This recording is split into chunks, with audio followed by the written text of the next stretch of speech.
바뀌지 않은 거예요. 내가 항상 내 인생의 주인이고 내 방법, 내 자아 중심으로 살려고 하는 거예요. 하나님이 창조하신 피조물은 전부 문장에서 수로와 동사에 해당되어지고 창조주 하나님은 주어에 해당이 되어집니다. 그러므로 하나님을 믿노라 말하면서 하나님을 내 주어로 인정하지 아니한다면, 받아들이지 아니한다면 그 삶의 과정은 혼돈 가운데 빠져버릴 수밖에 없다는 거예요. 뒤죽박죽이에요. 되는 것 같은데 안 되고, 안 되는 것 같은데 뭔가 풀린 것 같고, 막 이게 엉망이에요. 주어가 바뀐 사람들의 대표적인 인물을 들라고 하면은 몇 명의 신앙의 위인들을 우리가 찾아볼 수 있습니다. 목동 출신인 다윗, 또는 모세, 사도 바울, 그들이 그렇게 하나님 앞에 크게 쓰임 받을 수 있었던 또 하나의 비결이 있다면은 그들의 인생의 주어가 바뀌었어요. 주어가 바뀌었더니 그들의 생애를 통해서 하나님이 생명의 역사를 일으킵니다. 교회란 무엇인가? 교회론을 생각해 볼 때 교회는 주어가 바뀐 사람들이 모이는 곳이고, 교회의 주어는 오직 하나님의 영광, 하나님이어야 됩니다. 내 방법, 내 생각, 내가 감춰지고 사라지고 오직 하나님의 영광. 교회가 하나님으로 주어가 바뀔 때 그 교회에 비로소 생명의 역사가 일어나기 시작합니다. 여러분의 인생도 마찬가지예요. 1600년대에 존 버년이라는 사람이 철로 역정이라는 책을 썼습니다. 거기에 등장하는 인물 가운데 크리스찬이라는 한 인물이 등장합니다. 크리스찬이라고 하는 그 사람이 어느 날, 내가 살고 있는 현주소는 멸망의 도시이지만 여기에서 이대로 살 수는 없어. 나는 천국성을 향해 갈 거야 라고 하면서 그의 신앙의 여정이 멸망의 도성에서 천국성을 향해서 출발하는 여정이 이루어지기 시작합니다. 그 크리스찬이라 이름하는 그 사람의 가는 그 길 여정에는 많은 어려움과 유혹이 산재해 있었고, 시도 때도 없이 그것이 그를 공격이 옵니다. 그 크리스찬이라는 사람은 그럼에도 불구하고 항상 하나님의 인도하심을 구하며 그 길을 계속 조금씩 전진해 갑니다.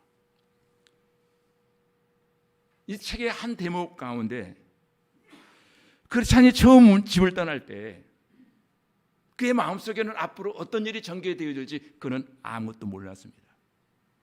근데 그 가는 과정, 여정 속에는 많은 어려움과 갈등이 도사리고 있었습니다.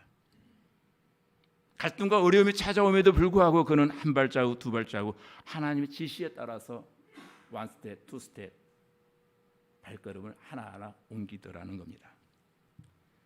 물론 크리스찬이라 이름하는 이 사람은 자기 방법에 어떤 계획을 세웠지만은 그 모든 방법이 하나님이 허락하지 아니하시면, 하나님이 인도해 주시지 아니하시면은 아무것도 이룰 수 없다라고 생각하고 그 크리스찬은 하나님의 주권을 인정하기 시작합니다.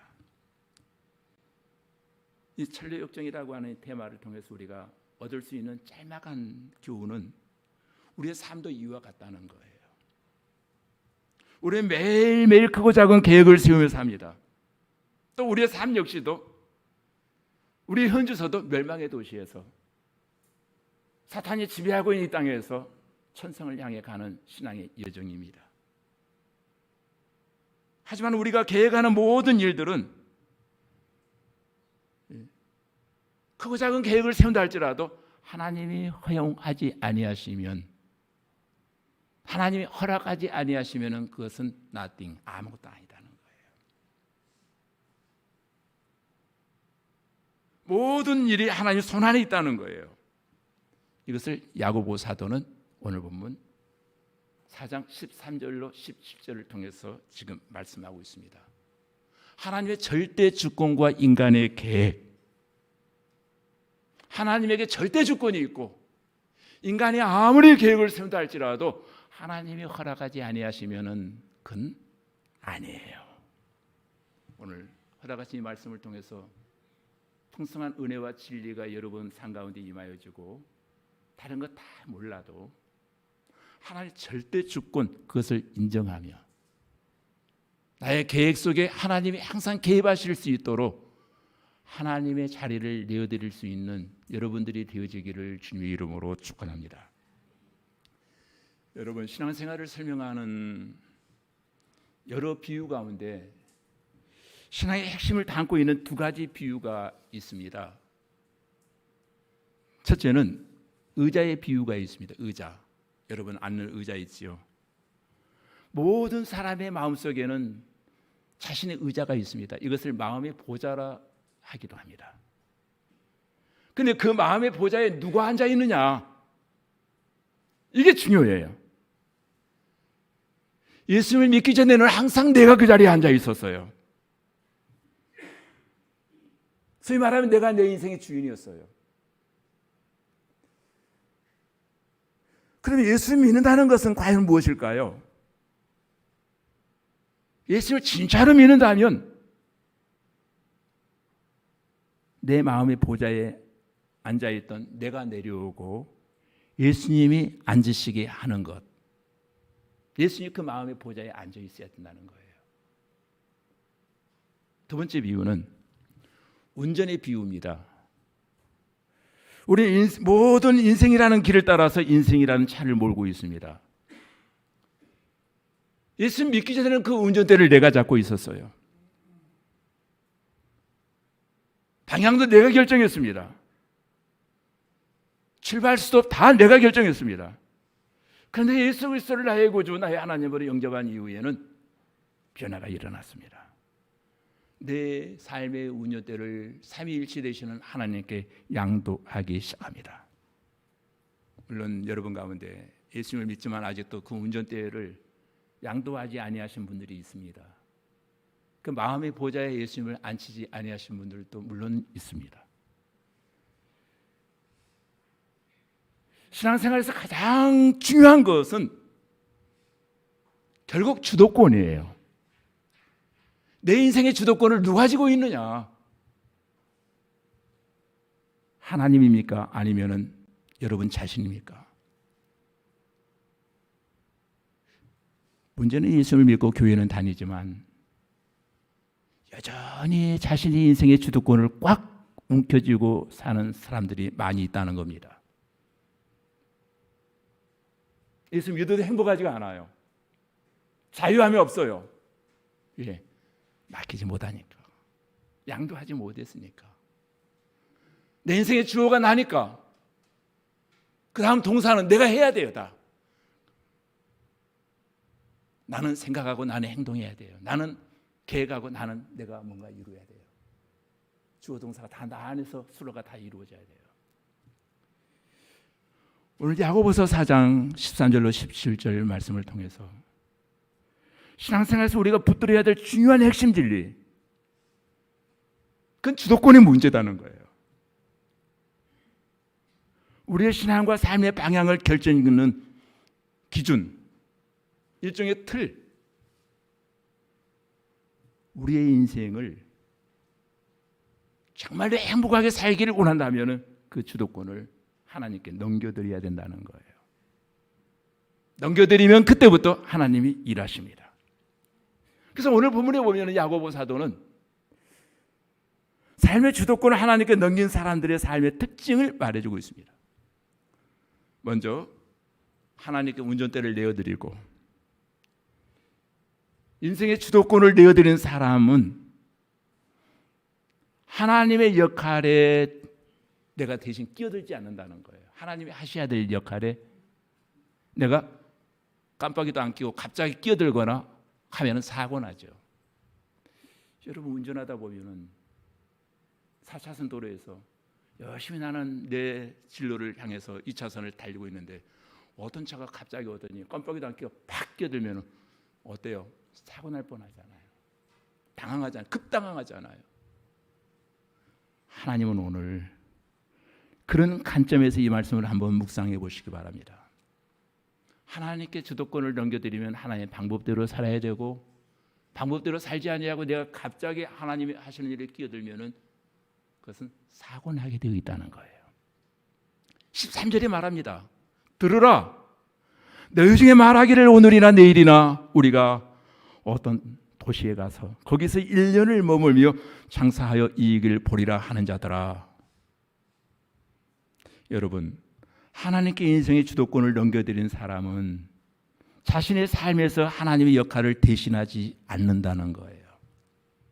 물론 야고보는 오늘 여기에 가상인물을 등장시키고 있습니다. 가상인물을 등장시켜서 우리의 마음에 자리 잡고 있는 또 하나의 나, 내 안에 다른 나가 또 있거든요. 지금 보여지는 내가 다 아니에요. 다른 내가 내 안에 존재해요. 그 마음속에 자리 잡고 있는 다른 나, 다른 나가 잘못 생각들을 드러내기 시작합니다. 13절에 등장하는 이 사람은 어떤 사람입니까? 철저히 삶의 계획을 세우는 아주 주도 면밀한 사람이었습니다. 저는 이런 사람을 보면 좀 무섭게 느껴지고 저와 전혀 동질감을 느끼지 못해요. 예, 좀 허당기가 있는 베드로 스타일이 되면은 조금 동질감이 느껴지는데, 이렇게 주도 면밀한 사람을 보면은 숨통이 좀 막힐 것 같은 느낌이 들어요. 근데 이 짧은 구절 속에서 네 가지를 지금 표현하고 있습니다. 이 사람은 누구예요? 가고자 하는 장소가 분명합니다. 도시에 가서, 농촌이나 변두리는 싫다는 거죠. 도시에 가서, 만약 장소를 옮긴다면은 꼭 도시해야 된다는 거예요. 적어도 광명시 정도는 돼야 된다는 거예요. 수화동 말고 일지시동 정도는 돼야 된다는 거죠, 지금. 수화동 사시는 분들 시험 들겠네요, 또. 딱 짜려 보시네요, 지금. 수화동 약 보는 거야? 하고. 또 이 사람은 분명한 기간을 정했습니다. 1년을 머물며 1년이라고 한 시간을 정해놓았어요. 또 사업 방식도 정했습니다. 세 번째, 어떻게? 장사하여. 네 번째, 이익을 보리라. 여러분, 기업의 존재의 목적은 이윤 추구잖아요. 아주 분명한 목적을 가지고 있습니다. 이 사람의 계획이 얼마나 완벽합니까? 지금 이 사람은 나쁜 방법으로 불로소득을 얻겠다는 것이 아니에요.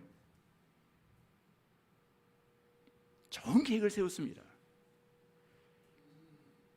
근데 이 모습을 바라본 내 마음속에 살고 있는 또 다른 사람을 향하여 야고보 사도는 태도가 잘못되었다라고 지적하고 있습니다. 그냥 얼핏 보면은 이렇게 살아야 돼, 인생은. 참 계획을 잘 세우는구나. 아니, 계획 없이 막 사는 사람보다는 더 좋잖아요, 목사님. 이렇게 말하실 수 있는 분도 분명히 있습니다. 문제는 바로 삶의 태도입니다. 그의 계획 어디에도 하나님은 존재하지 않습니다. 중요한 것은 이 사람이 누굽니까? 크리스찬이에요. 교회 안에 있는 사람이에요. 그런데 일상의 모든 계획 가운데 하나님은 어디에도 계시지 않아요. 항상 주어가 나예요. 주어가 안 바뀌었어요. 이게 바로 나 아닙니까? 이제 이 이야기를 우리의 이야기로 한번 바꿔보십시다. 야고보는 가상인물을 등장시켰어요. 그러나 사실 이 본문은 우리 얘기를 하고 있는 거예요. 바로 너다. 너의 이야기야. 우리는 공경에 처한 경우를 제외하고는 하나님과 함께 조율하며 계획을 세우려고 하지 않습니다. 내 생각이 항상 앞서가요. 기도보다 내 행동이 앞서요. 그리고 안 될 때 하나님을 원망합니다. 하나님 어디에 계십니까? 내가 힘들 때, 내가 미끄러졌을 때, 내가 넘어졌을 때 하나님은 과연 어디에 계셨습니까? 상의하지 않았거든요. 근데 안 될 때는 하나님께 모든 문제의 짐을 토스해 버린다는 거예요. 여러분, 얼마 전 새벽 기도 시간에 제가 했던 말씀 기억하는지 모르겠습니다. 기억나는지 모르겠습니다. 하나님을 찾는다는 것. 성도가 하나님을 찾는다라고 하는 말의 의미는 두 가지 뜻이 있다고 했죠. 머리 좋으신 분들 기억나시나요? 하나님을 찾는다라고 하는 건 하나님께 연결시킨다는 거거든요. 하나님께 연결시키는 게 뭐예요? 피조물과 창조주 관계에서 연결되어진다라고 하는 것은 뭘 의미합니까?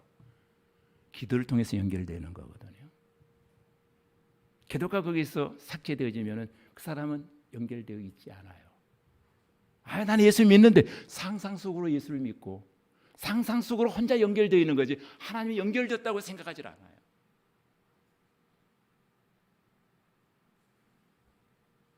G.K. 체스턴이라는 사람이 영원한 사람이라고 하는 책 속에서 상상 속의 그리스도인들이 상상 속의 믿음 구원을 완성했다고 생각한다는 거예요. 연결되어 있지 않아요. 하나님을 찾는다라고 하는 것은 그분과 연결시키는 건데 기도인데 그것이. 그리고 두 번째 하나님을 찾는다라고 하는 영역은 뭐라고 했나요? 조율이라고 했습니다. 조율. 피아노 소리가 아무리 좋아도 가끔 조율해야 됩니다. 멋대로 소리가 나지 않도록 번음이 나오도록. 인간이 하나님과 조율한다고 하는 것은 나를 통해서 하나님의 소리가 흘러나오도록 해야 된다는, 내 소리가 나오지 아니하고 내 소리를 죽여야 돼요.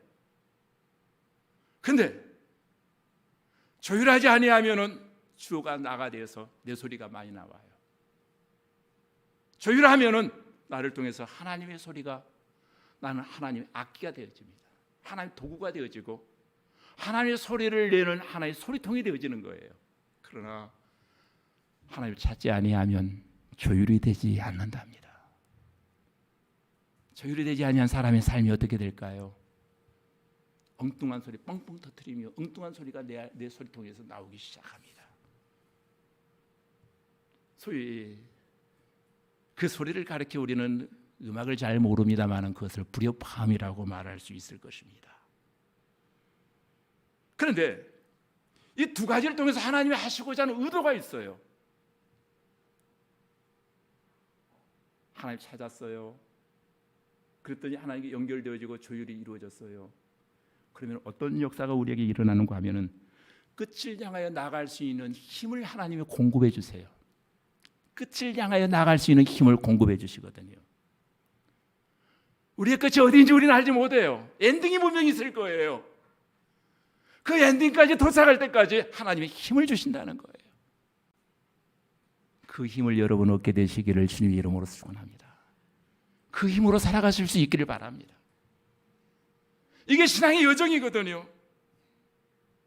사업도, 자녀 문제도, 진로 문제도, 인생의 갈등과 신앙의 결핍 등 많이 다가오는데 연결되지 아니하고 조율되지 아니하면 내가 하려고 하는 거예요. 내가 하려고 했더니 일이 풀렸나요? 되는 것 같은데 혼돈에 빠져버립니다. 물론 대부분에서는 여전히 이 사실을 인정하지 않을 것입니다. 목사님, 그래도 난 하나님을 믿어요. 난 그분이 믿는 하나님은 상상 속의 하나님인 것 같아요. 진짜 하나님과 연결되어 있다면은, 하나님을 찾고 하나님과 연결되고 하나님과 조율을 한다면은 고통도 행복도 내 것으로 받아들이며 하나님 뜻을 기다리며 하나님 일하심을 사모하거든요. 도대체 하나님이 엔딩을 어떻게 만들어 가실까? 내 인생의 소설을 나의 주어가 되신 하나님이 어떻게 완성시키실까? 궁금증과 기대심이 폭발하거든요. 내 힘으로 풀 수 없는 인생의 난제에 봉착했을 때, 그때도 여전히 하나님은 우리의 주어십니다. 야고보는 자기의 힘으로 삶을 꾸려가는 태도가 왜 문제인가? 그것을 14절에서 지적하고 있습니다. 한번 읽어볼까요? 14절 시작.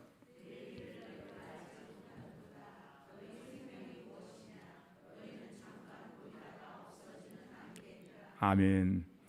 혹시 여러분 가운데 내일 일을 알 수 있는 분 있나요? 내일 일. 장담 못해요. 내일은 내 것이 아니에요. 그래서 어떤 신앙의 순교자는 내일 일은 난 몰라요. 하루하루 살아요. 장래일도 몰라요. 내일 일은 몰라요. 내일 일은 모른다가 하나님이 진단이거든요. 너희의 생명이 무엇이냐? 너희는 잠깐 보이다가 사라지는 안개니라. 안개. 여러분 옆에 계신 분과 인사하십시다. 안개님 안녕하세요. 우리 안개들이에요. 안개들. 좀 멋있어 보이죠? 조금 시적이잖아요. 안개. 내 별명이 안개야. 조금 뭐 스파이에 나오는 어떤 암호 같기도 하고. 우리는 안개들이에요. 우리 인생의 주인은 안개가 주인이 되면 안 된다는 거예요. 안개가. 야고보는 안개라고 하는 단어를 또 우리 인생의 유한성을 말해주고 있습니다. 너희는 영원하지 않아. 착각하지 마. 폼 잡지도 마.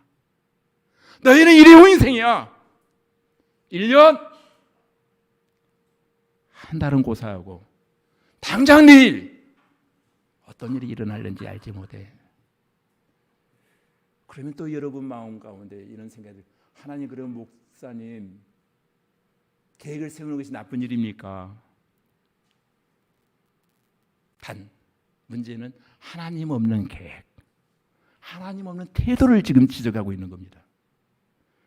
이것이 바로 예수님이 지적하시는 어리석은 부자의 비유예요. 어떤 부자가 성경에 등장합니다. 이 사람은 자수성가였습니다. 돈을 많이 모았습니다. 자기가 쌓아놓은 돈을 보면서 그는 만족감에서 외칩니다. 내 영혼아, 너는 부자야. 오늘부터 즐기자. 그날 밤 하나님께서 그의 넋두리를 들으시고 하나님이 찾아오셨습니다. 하나님 제1성이 뭡니까? 이 어리석은 부자야, 이 말은 이 바보야, 이 말이에요. 이 바보야, 오늘 밤에 내가 너의 영혼을 찾을 건데 죽어라 준비한 그것이 누구의 것이 되겠느냐? 바로 신앙인들이 이 본질을 놓쳐버리고 비본질적인 것, 주어를 놓쳐버리고 동사 가운데 수로에 빠져 살아간다는 것. 하나님 없이 자기가 주인이 되어 사는 것이 바로 큰 죄라고 여기지를 않는다는 거예요. 이게 신앙인의 문제라는 거죠. 예수 믿는 목적이 뭡니까? 구원받기 위해서.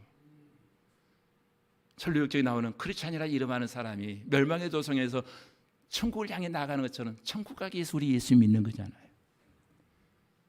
예수를 나의 마음속에 모셔드렸어요. 그런데 내 마음의 보좌에는 영접하지 아니하고 내 마음의 어떤 골방에 예수님을 방치해 버립니다. 본질을 가둬버린 거죠. 비본질이 의자에 위에 앉아 있는 거예요. 자신이 주인이 되어 있는 신앙, 이건 신앙생활 아니거든요.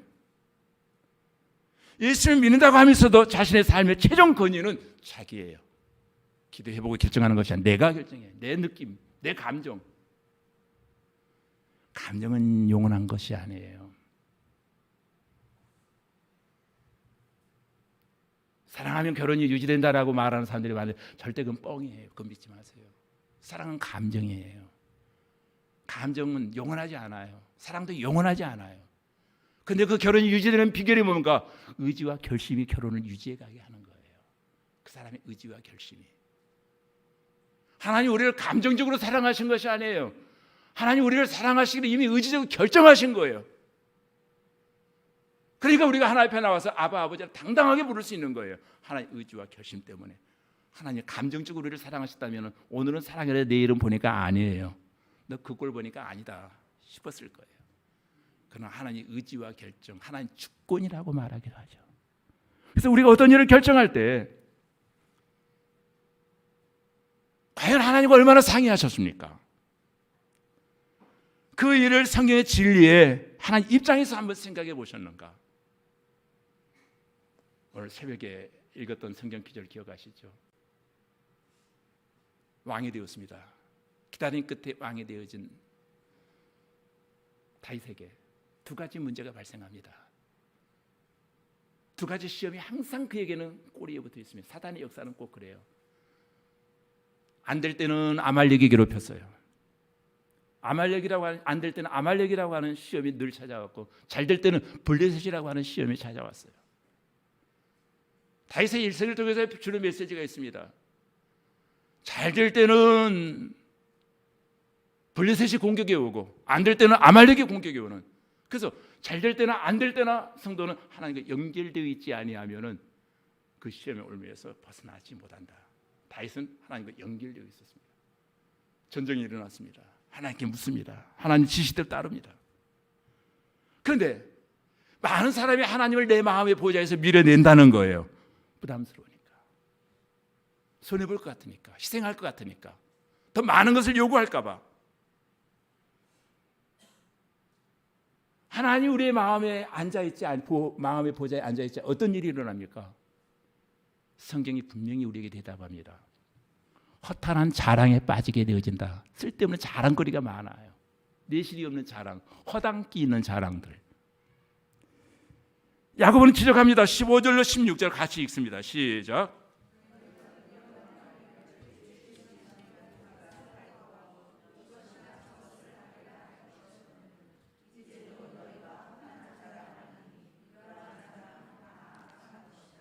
그 자랑 자체를 하나님은 악하다라고 이름하고 있습니다.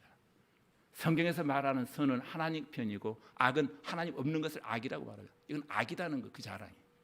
근데 15절에 보니까 이 사람이 주의 뜻이면 신앙적인 단어도 때로는 사용해요.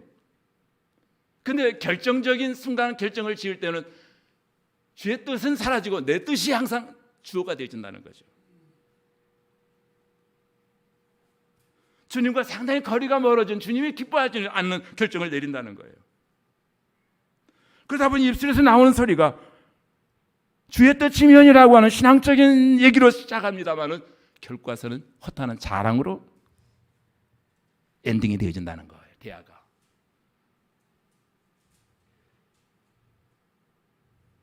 요한일서 2장에 등장하는 이생의 자랑과 똑같습니다. 이생의 자랑. 나 어디 살아? 거주지를 자랑합니다. 거주지를 자랑하는 사람의 입장에서 자랑할 것이 너무 많다는 거예요. 왜 자랑이 말까요? 허탄한 자랑이라고 할까요? 성경의 이면의 메시지는, 허탄한 자랑의 이면의 메시지가 뭐냐면은 다 내가 했다, 내가 이루었다, 나 이 정도야, 그래 내가 열심히 살았어, 내가 이 정도 이루었어. 자기 완성, 자기 업적, 자기 공로를 말하는 거예요. 이런 사람에게는 자랑거리가 많아요. 하나님이 하셨다면 하나님을 자랑할 텐데 허탄한 자랑이라고 하잖아요. 근데 그 허탄한 자랑을 성경은 악이라고 말하고 있습니다. 하나님 입장에서 모든 것들을 간조해 바라볼 때 내 것은 하나도 없고 다 하나님의 것이거든요. 오늘 여기에 나오는 이 플래너, 계획을 세우고 있는 이 사람은 그 계획 속에 하나님은 절대 계시지 않습니다. 주어가 항상 나입니다. 나. 주어가 안 바뀌었어요. 그래 매일 신앙생활 감정적인 반응으로 신앙생활이 이루어져 가는 거예요. 주어가 안 바뀌었으니까. 하나님 없는 삶을 추구하면 세상 것이 다 좋아 보여요. 늘 상대적 빈곤감에 빠져 살아요. 이 세상에 있는 모든 것이 아침 안개처럼 지나갑니다. 일상에서 하나님과 연결됨이 없고 세상 허탄함을 사랑하는 사람은 늘 아파할 수밖에 없고 힘든 삶을 살 수밖에 없다는 거예요. 물론 겉으로 보기에는 신앙인이에요. 직분도 가지고 있어요. 주어진 모든 것이 그림은 좋아요. 근데 허당이 아무것도 없어요. 허탄해요. 예수를 믿고 나서도 여전히 내 삶의 주인이 나예요. 그러면 어떤 일이 일어나는가? 결론적으로 하나님이 원하시는 선을 행할 수 없다는 거예요. 선. 17절에 보니까 그러므로 사람이 선을 행할 줄 알고도 행하지 아니하면 죄니라. 선을 헬라로 깔로스라고 하는 단어를 썼고 히브리어로 토브라고 하는 단어를 썼는데 본질적인 변화, 본질적인 선한 것. 근데 여기서 말하는 선은 하나님 편에 서는 것이 선한 거예요. 하나님 일이 선한 거예요. 하나님 가까이 있는 것이 선한 거예요. 하나님께 멀어지면 그것은 하나님은 악이라고 말해요. 그런데 결론이 뭐예요? 결론적으로 선한 편, 선이신 하나님 편에 서서 하나님 입장에서 모든 것들을 바라보지 아니하면 그것은 죄다. 선을 행할 수 있는 기회를 내가 주었다는 거예요. 하나님 앞에 설 수 있고 하나님 일할 수 있고 하나님 섬길 수 있는 기회, 선을 수 있는 기회. 그 선의 반대는 뭐냐? 하나님 악을 만드시는 하나님은 아니에요. 선의 결핍이 악이에요. 선의 백으로 충만해 있어야 될 사람이 선이 자꾸 빠져나가서 70밖에 안 남았어요. 그럼 70 남고 30이 뭐예요? 그게 바로 악이에요. 하나님은 악을 만드신, 선도 주시고 악을 주신 하나님이 심보가 아주 안 좋은 하나님이 아니세요. 우리 선으로 창조했지만 선한 삶을 충족스럽게 살지 못하고 선의 결핍이 일어날 때 그것이 다 악이 되어져 가는 거예요. 예배드리는 우리는 선이 무엇인지, 진리가 무엇인지, 또 어떻게 살아야 되는지 대충은 압니다. 그런데 삶의 현장에서는 하나님이 원하시는 삶을 살기보다는 하나님이 주어가 될 텐데 내가 주어가 되어져 살아가요. 내 몸에 교회 안에 있지만은 아직도 내 마음의 보좌에는 내가 주인이에요. 더 구체적으로 우리가 어떻게 하면 하나님 주권을 인정하는 삶을 살아갈 수 있을까? 싫어하실지라도 제가 용감하게 도전합니다. 성경을 기준으로 삼으십시오. 성경이 여러분의 인생의 매뉴얼이 돼야 됩니다. 주어가 바뀌었다고요? 그렇다면 충분히 기도하십시오. 하나님 찾으십시오. 하나님과 연결시키시고 하나님과 더불어 조율하십시오. 그리고 성령님의 인도에 민감하십시오. 이렇게 하는 것이 하나님이 원하시는 것일까? 성령이 기뻐하실 일일까? 하나님 입장에서 모든 것들을 간주하십시오. 우리 예수를 믿고 구원받은 사람으로서 이미 너희는 주인이 달라졌다고 말함에도 불구하고 내가 그 주인의 자리를 양도하지 못하고 있는 거예요. 내 인생의 주인은 하나님이십니다. 우리는 더 이상 내 마음의 의자에 앉지 말고 하나님께 내 마음의 보좌를 항상 양도해 드리는 것, 이것이 주인이 바뀐 삶이에요. 주어가 바뀌면 인생이 달라진다라고 했습니다. 사랑하는 성도 여러분, 오늘 허락하신 이 짧은 성경 기절을 통해서 우리는 하나님의 주권과 우리의 계획이 어떻게 맞물려 있는지를 알게 되었습니다. 이제 우리는 실천과 결단의 의지만이 우리에게 주어진 답입니다. 해야 될 일입니다. 여러분의 꿈과 계획은 무엇입니까? 꿈도 갖지 말고 계획도 갖지 말라는 것이 아니에요. 그 꿈, 그 계획 속에 하나님이 과연 계시는가? 하나님은 우리의 삶을 통해서 영광받기를 원하십니다. 우리의 내지는 계획과 그 모든 행동에 하나님이 개입하시기를 원하신다는 거예요. 개입하시기를 원하시는 하나님께서 우리에게 선을 행할 수 있는 기회를 주시고 기다리십니다.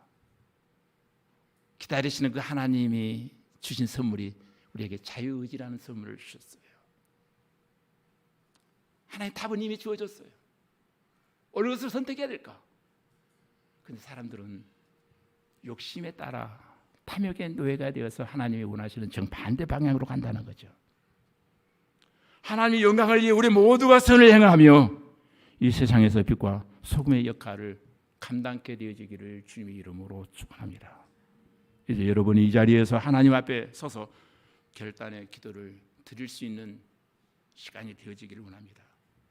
나의 모든 계획과 모든 생각을 하나님께 맡기고 하나님의 인도하심에 순종하기를 원합니다. 여러분에게 세 가지 기도의 제목을 드리겠습니다. 하나님 주권을 인정하며 사십시오. 내 삶 속에서 하나님 인도하심을 날마다 사모하십시오. 또 선을 행할 수 있는 용기와 결단력을 달라고 기도하는 저와 여러분들이 되어지기를 주님의 이름으로 축원합니다. 기도하시겠습니다. 하나님 아버지, 오늘 우리의 계획과 하나님의 주권에 대해서 배우게 하여 주심을 감사합니다. 우리의 주어가 바뀌기를 원합니다. 그래서 우리의 인생도 달라지기를 원합니다. 우리의 삶이 하나님의 주권 아래 있음을 고백하며 우리의 모든 계획을 하나님의 뜻에 맞추어 세우게 하여 주시옵소서. 우리에게 지혜와 용기를 주셔서 이제 선을 행하며 하나님의 영광을 드러내는 도구들이 되게 하여 주시옵소서. 우리 연약함을 아신 아버지 하나님, 우리의 삶을 세상 끝날까지 인도하여 주시고 함께해 주심으로 말미암아 우리의 끝이 더 아름다워져가는 역사 임하게 하여 주시옵소서. 예수님 이름으로 기도하옵나이다. 아멘.